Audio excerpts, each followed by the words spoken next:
Was ist Theta und welche Lösungen möchte Theta für die aktuelle Situation in der Video-Streaming-Branche bieten? So, und damit hallo und herzlich willkommen zu einem neuen Video von mir. Falls du mich noch nicht kennst, ich bin Miss Krypto und ich möchte dir immer die Kryptowelt so einfach wie möglich erklären. Ich würde sagen, wir starten gleich mit dem ersten Thema. Der Haftungsausschluss ist wie immer oben eingeblendet. Das sind alles meine eigenen Recherchen zu einem spannenden Projekt, wie ich finde. Falls du neu hier bist, klick noch schnell auf den Abo-Button, um auch in Zukunft mit dabei zu sein. Hinterlass noch schnell ein Like, unterstütze meinen Kanal. Ich freue mich jederzeit über deinen Support. Dann würde ich sagen, starten wir. Zunächst erst einmal, was ist Theta in Kürze? Theta ist ein Blockchain-basiertes Open-Source-Netzwerk, welches speziell die Video-Streaming-Branche revolutionieren möchte. Ziel von der Blockchain ist es, Videostreaming effektiver zu gestalten, indem dezentrale Infrastrukturen über eine sogenannte Peer-to-Peer-Basis für das Teilen von Inhalten genutzt werden. Dazu gleich noch mehr. Der gleichnamige Theta-Token, einer von den systemeigenen Token im Netzwerk, erfüllt verschiedene Aufgaben. Das Hauptnetzwerk wurde im März 2019 gelauncht. Trotz kurzer Historie ist Theta zum Zeitpunkt des Videos schon auf Rang 23 von CoinMarketCap gelistet und verfügt über eine aktuelle Marktkapitalisierung von rund 6 Milliarden Euro. Welches Problem möchte Theta nun lösen? Du hast es vielleicht schon erlebt. Es ist ein entspannter Samstagabend und du möchtest einfach gern ein bisschen abschalten. Du chillst dich auf dein Sofa, freust dich jetzt mal so unbändig darauf, den aktuellen Sport über einen Online-Livestream zu verfolgen. Und dann geht's auch schon los. Der Livestream muss erstmal puffern und zwischenspeichern, du drückst auf Pause, dann geht's kurz weiter, aber mit einer extremst schlechten Qualität. Dann springt der Stream auch noch, hängt sich schließlich wieder auf. Nach mehrmaligem Ein- und Aus hast du einfach die Schnauze voll. Zuletzt schaust du genervt irgendwas anderes im Fernsehen. Nichts Neues für dich, oder? Das ist ein echt wachsendes Problem. Wusstest du, dass nach einem rasanten Anstieg von noch 67% 2015 mittlerweile über 80% des Internet-Traffics Schätzungen zufolge das Ansehen von kabellosen Videos ausmachen? Und deine Ansprüche an ein Video sind ja auch gestiegen in den letzten Jahren, oder? Früher war alles viel verpixelter und jetzt HD, Ultra HD Auflösungen und was weiß ich alles, was deinen Bedürfnissen gerecht werden soll. Zurückschrauben willst du dich ja auch nicht mehr.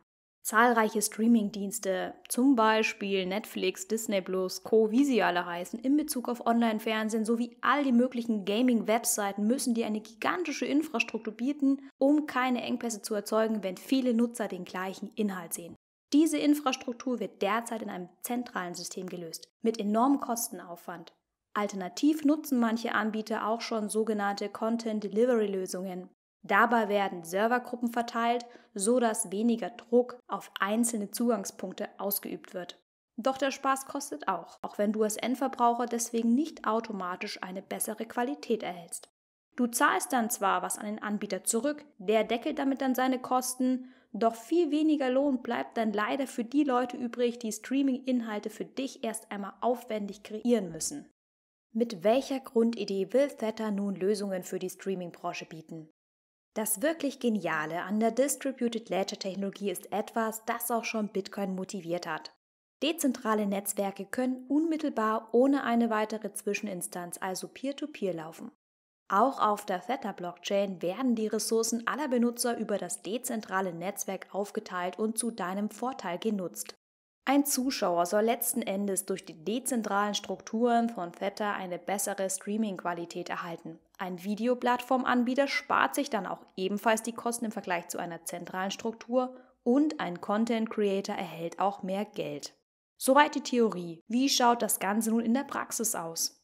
Wenn du dir also zum Beispiel ein Video anschauen möchtest und das Video im Theta-Netzwerk verfügbar ist, soll nun ein Teil der Videodaten vom Hauptserver kommen. Der andere Teil der Daten für ein Video, wenn du streamst, möchte das Theta-Netzwerk ergänzen.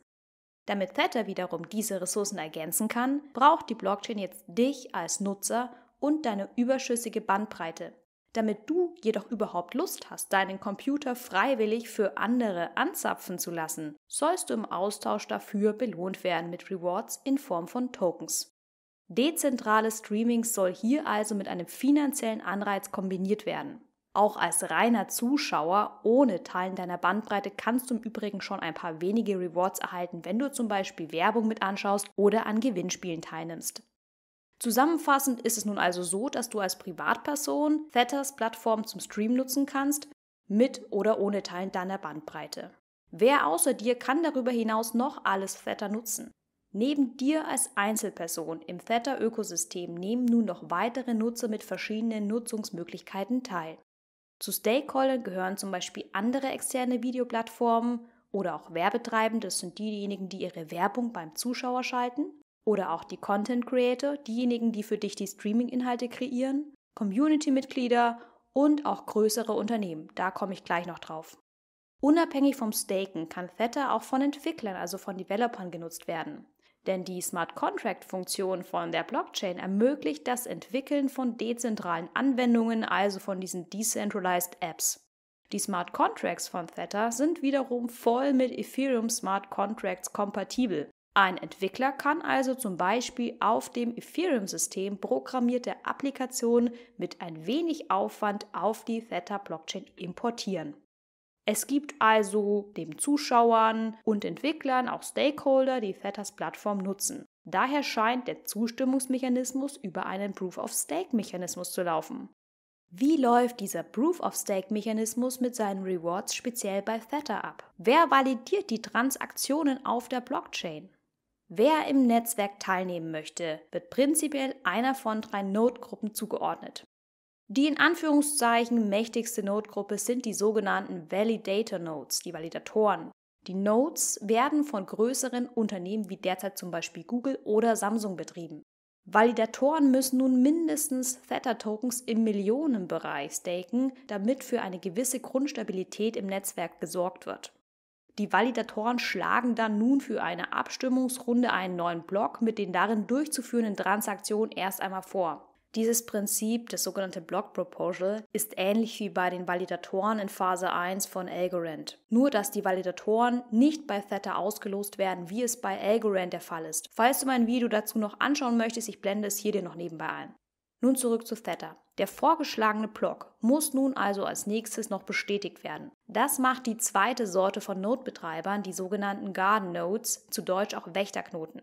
Ein Wächterknoten kann im Grunde jeder unter den notwendigen Hardware-Voraussetzungen betreiben. Theta führte diese zusätzliche Sicherheitsebene von Wächterknoten 2019 ein, damit kein einzelner mächtiger Validator die Mehrheit von Theta-Tokens kontrollieren kann.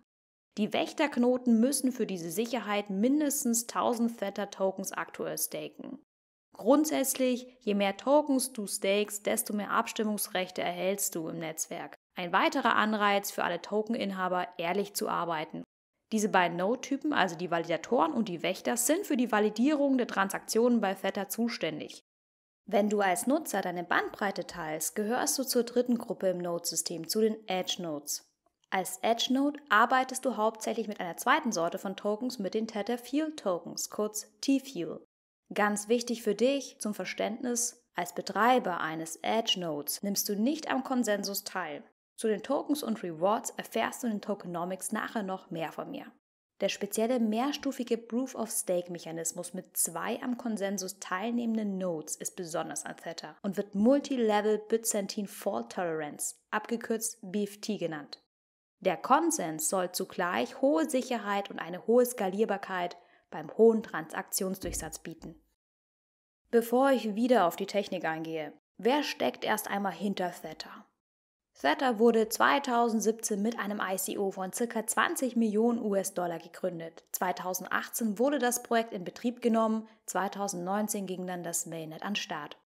Hinter Theta stecken die Gründer Mitch, Liu und Jay Long.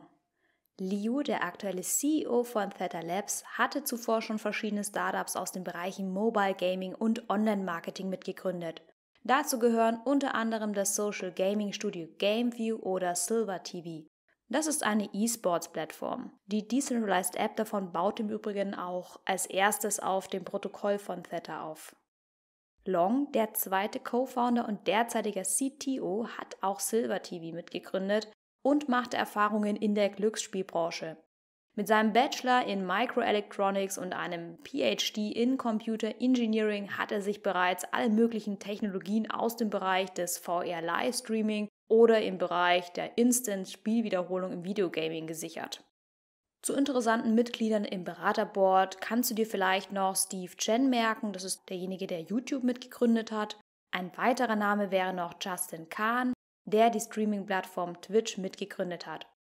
Nun, wenn selbst YouTube und Twitch-Mitbegründer an der Beratung teilhaben, scheinen bisher schon schwergewichtige Partnerschaften entstanden zu sein, oder? Wer arbeitet noch mit Theta mittlerweile zusammen? Du hast vorhin schon mitbekommen, dass Google und Samsung mitunter schon als externe Partner 2 von den derzeit 16 Riesen-Nodes an der Spitze des Theta-Netzwerks stellen. Weitere externe Partner dieser Nodes sind unter anderem die Hochkaräter Binance, Blockchain Venture und jüngst auch noch Sony Europe und CAA, das ist die Creative Artist Agency, das ist eine mächtige Hollywood-Talent- und Sportagentur. Die restlichen Nodes, also die restlichen Validator-Nodes, werden derzeit noch intern von Theta Labs betrieben. Zu den Investoren gehören mehrere Risikokapitalgesellschaften. Die schon länger bestehende Partnerschaft zu Line, das ist eine der meistgenutzten Messenger-Dienste in Japan, hat dieses Jahr auch noch ordentlich Zündstoff erhalten, nachdem regulatorische Hürden abgeschafft werden konnten. Japanische Nutzer von Theta TV können nun auch T-Fuel für das Bereitstellen ihrer Bandbreite erhalten, was vorher nicht möglich war. Im April 2021 kam dann noch eine weitere Kooperation mit VPT, der World Poker Tour, zustande. Ende Juni kündigt dann auch noch Katy Perry an, eine NFT-Reihe über das Theta-Netzwerk Ende diesen Jahres 2021 herausbringen zu wollen. Erst vor kurzem, auch noch dann im August 2021, hat Theta hinzukommend nun auch noch eine weitere NFT-Partnerschaft announced, und zwar mit One Championship, um die Strategie zwischen Live-Entertainment und digitalen Sammlungsstücken zu kombinieren. Im Gespräch soll außerdem sein, dass Samsung Theta TV als E-Sport-Streaming-Netzwerk in die zukünftigen Smartphones mit einbinden möchte und weitere Plattformen von Theta auf die eigene Smart-TV-Plattform integrieren folgen sollten. Mal wieder würde es den Rahmen sprengen, dir noch weitere News und Use Cases des Ökosystems zu teilen. Ich möchte jetzt nochmal ganz kurz auf die Tokenomics und die Eigenschaften mit den einzelnen Rewards auf der Blockchain eingehen. Vielleicht kannst du dich auch noch aus meinem VeChain-Video erinnern, da gab es das 2-Token-System von VeChain-Token, also von den VETs, und den Vitor-Token, den WTHO auf Deutsch genannt. Auch Theta verwendet ein ähnliches Two-Token-Prinzip für die Blockchain. Die beiden Tokens für dieses Prinzip sind nun zum einen der Theta-Token, kurz Theta, und der Theta Fuel Token, also kurz T-Fuel. Theta-Tokens sind Utility- und sogenannte Governance-Tokens. Die Theta-Tokens helfen, die Blockchain zu sichern und erfüllen noch weitere Funktionen für die Netzwerknutzung. Ein Validator und ein Wächter müssen ein Minimum, wie ich es schon bereits erwähnt hatte, an Theta staken, um Transaktionen validieren zu dürfen und Blöcke vorschlagen zu dürfen. Im Gegensatz dazu erhalten sie Rewards zurück. Diese jedoch nicht in Form von Theta-Tokens, sondern in Form von T-Fuel-Tokens. Du kannst das Ganze vielleicht mit Aktienanteilen vergleichen. Je mehr Anteile du besitzt, desto mehr Abstimmungsrechte erhältst du. T-Fuel, also der andere Token im Netzwerk, wird als Zahlung für Micropayments verwendet, um Transaktionen durchzuführen und ist auch für das Interagieren von den Smart Contracts zuständig, ähnlich wie die Funktion vom Ethereum Gas. T-Fuel ist der Reward-Token für alle und zusätzlich für dich, wenn du einen Edge-Node fürs Teilen deiner Bandbreite betreibst, noch einmal besonders interessant.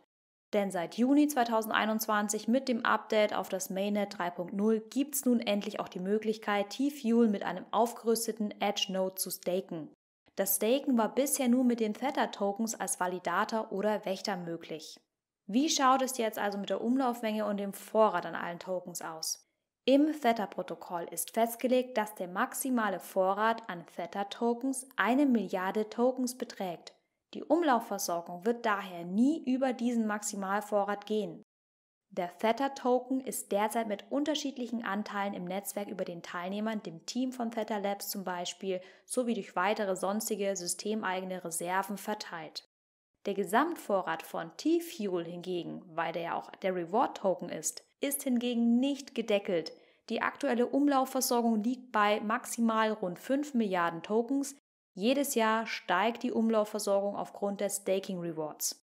Durch das Update 3.0 wird jetzt nun von einer steigenden Inflation von T-Fuel ausgegangen, von aktuell rund 5% auf weitere 2 bis 4%. Zugleich werden seit dem Update auch 25% der Transaktionsgebühren für die Nutzung im Ökosystem geburnt, also endgültig vernichtet. Dieses neu eingeführte Base-Fee-Burn-Verhalten soll dem hinzugefügten deflationären Mechanismus vom Ethereum Supply ähneln und dem Token die nötige Long-Term-Stabilität geben. Durch die neue Konstellation also aus Staking und Burning von T-Fuel wird somit spekuliert, dass der Kurs von T-Fuel bei wachsender Netzwerknutzung sich dynamisch anpassen wird, sodass alle Stakeholder im Netzwerk profitieren könnten. Du kannst den Theta-Token übrigens mittlerweile über zahlreiche große Exchanges in den üblichen Handelspaaren gegen andere Kryptowährungen, Fiat-Währungen oder Stablecoins erwerben. Für Staken und sichere Aufbewahren deiner Native Theta-Tokens und T-Fuels benötigst du das offizielle Soft-Wallet von Theta. Das wurde eben auch von dem Theta-Netzwerk-Team entwickelt. Du kannst dir das Wallet zum Beispiel über den Google Play Store herunterladen. Falls du vom Staken und reinem Halten nicht genug hast, seit Anfang 2021 wurde auch ThetaSwap, die erste dezentralisiert organisierte Exchange auf der Blockchain, eingeführt. Die Exchange stellt Nutzer ein Open-Source Smart Contract-System auf der Basis eines automatisierten Market-Maker-Protokolls zur Verfügung. Das ist ähnlich wie bei Uniswap vom Prinzip her. Damit schöpft Theta nun auch noch im DeFi-Bereich Möglichkeiten aus. Meine persönliche Einschätzung zu Theta: Theta bietet die erste dezentrale Video-Streaming-Plattform in der Kombination mit einem Kryptoasset an. Für diese technologische Innovation, also für die erste reine Peer-to-Peer-Streaming-App, also die Edgecast-Version, besitzt auch seit 2020 Theta mittlerweile ein Patent.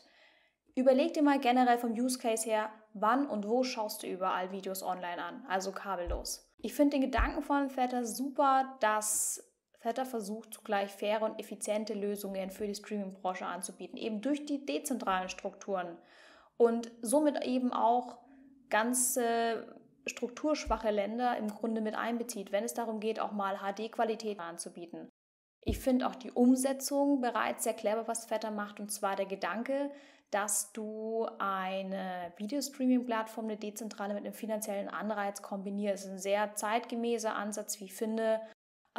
Große Boardberater wie Chen, also ein YouTube-Mitbegründer, ein Twitch-Mitbegründer, große Partnerschaften wie WPT, wir haben Google, Samsung, die hinter den Validatoren teilweise schon stecken. Jetzt kommen die ganzen NFT-Projekte dazu, wie mit One Championship, die geplant sind. Die Aussichten Richtung 2022 mit weiteren NFT-Projekten sind auch schon offengelegt worden. Und das hat auch alles im Grunde dazu geführt, dass, wie du selber festgestellt hast, der ganze Kurs nach oben gegangen ist in dem letzten Jahr. Wir hatten so eine starke Rallye, dass zwischenzeitlich durch diese ganzen News wir mittlerweile bei einer Rendite von über 4000% sind seit Start des Projekts. Und mit jedem neu hinzugekommenen Edge-Node gewinnt Theta auch etwas dazu. Der Transaktionsdurchsatz wird höher und das Netzwerk wird damit auch größer. Es könnte passieren, dass dadurch auch immer mehr Investoren mit auf das Theta-Boot springen und das Kryptoasset in ihr Portfolio mit aufnehmen. Ein maximal begrenzter Token schafft eben immer auch die Option zur Nachfrage. Auf der anderen Seite sei dir bewusst, der Kurs ist sehr volatil. Wir sind bei einem sehr kurzen Kryptoprojekt bisher. So schnell wie ein Kurs steigt, das kennst du von den Meme-Coins auch, so schnell kann ein Kurs auch wieder fallen. Also verlass dich darauf nicht. Ich finde jedoch für einen kryptobegeisterten Fan oder jemand, der sich in diesem Bereich sehr gut und sehr gerne auch damit auskennt und auch der zum Beispiel auch gleichzeitig gern Inhalte auf Theta konsumiert, für den ist es genial, wenn er es mit einem Staken kombinieren möchte. Da bietet Theta tatsächlich die passende Kombination an. Die Zielgruppe liegt auch, würde ich vermuten, eher im Bereich zwischen 18 und 30 Jahren. Die Community wächst, das ist auch etwas, was ich total wichtig finde für ein Projekt, was eben auch nicht einfach in 5 Jahren aussterben wird, sondern das Projekt wird immer beliebter. Wir haben mittlerweile über 2 Millionen On-Chain-Wallets, die wir auf dem Explorer uns angucken können. Der Zuwachs an Tausenden von Edge-Nodes und Wächterknoten ist auch enorm in den letzten 12 Monaten gestiegen. Also alles spricht dafür. Ich halte es sehr unwahrscheinlich, dass so ein Projekt in den nächsten 2-3 Jahren total zu Boden gehen wird. Aktuell ist es noch so, dass der Reward für einen Wächterknoten relativ wenig ist im Vergleich vielleicht zu anderen Staking-Projekten. Das kann sich ja natürlich auch jederzeit ändern. Und ich glaube, dass es auch sehr wichtig sein wird, sich die nächsten Entwicklungen Richtung 2022 da auch das Projekt anzuschauen. Von daher würde ich Theta auf jeden Fall auf dem Radar haben. Ich finde es super spannend, einfach wie wie so eine Lösung geschaffen wird. Und ganz ehrlich, Leute, ob ihr investiert oder nicht, Videostreaming wird boomen. Das wird einfach ein Thema sein, was uns auch einfach in den nächsten Jahren beschäftigen wird. So, und damit sind wir auch schon wieder am Ende angekommen. Ich hoffe, das Video hat dir gefallen. Wenn ja, hinterlass noch schon ein Like, abonniere meinen Kanal. Du kannst mir auch jederzeit auf Twitter folgen, um auch in Zukunft weitere Neuigkeiten von mir zu erhalten. Ansonsten, wenn du sonstige Fragen hast zum Theta-Projekt oder ein Feedback einfach, schreib mir einen Kommentar unter die Videobeschreibung drunter. Ich würde mich freuen. Danke dir ansonsten auch für deinen bisherigen Support. Wir sehen uns bald. Ich bin Miss Krypto von Kryptos fasziniert und bis zum nächsten Mal. Tschüss.